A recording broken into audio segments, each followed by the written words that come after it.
Le libre arbitre, un débat philosophique éternel. Le libre arbitre, c'est la capacité que nous pensons avoir de prendre des décisions de manière autonome et indépendante de toute contrainte déterministe. En d'autres termes, c'est l'idée que nos choix ne sont pas prédéterminés par des facteurs extérieurs comme la génétique, l'environnement ou des forces cosmiques. Les enjeux philosophiques. Cette notion soulève des questions fondamentales qui ont traversé les siècles. La responsabilité individuelle. Si nous avons le libre arbitre, nous sommes responsables de nos actes.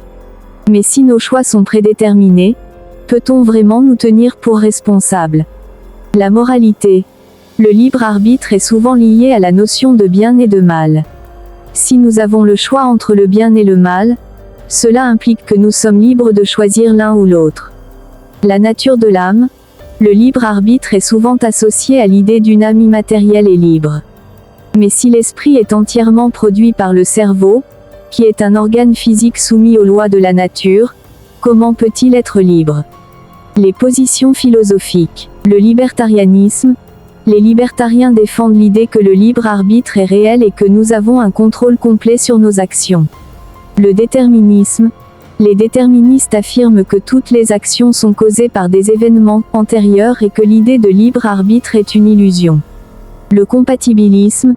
Les compatibilistes cherchent à concilier le libre arbitre et le déterminisme en affirmant que nous pouvons être libres même si nos actions sont causées. Les arguments en faveur et contre le libre arbitre. Arguments en faveur. L'expérience subjective. Nous avons tous l'impression de prendre des décisions librement. La responsabilité morale.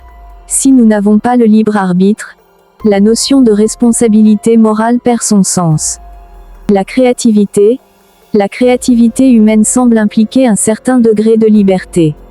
Argument contre. Les sciences du cerveau.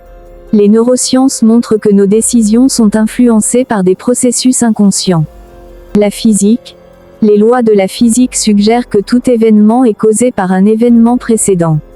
Le problème de la causalité. Si toutes nos actions ont une cause, alors nous ne sommes pas vraiment libres. Le libre arbitre et la science.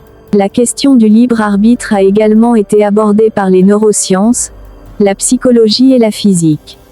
Les recherches dans ces domaines ont apporté de nouvelles perspectives sur cette question, mais n'ont pas encore permis de trancher définitivement le débat. En conclusion, le libre arbitre reste un mystère. C'est une question qui touche à la nature même de l'être humain et qui continue de fasciner les philosophes, les scientifiques et les personnes en quête de sens.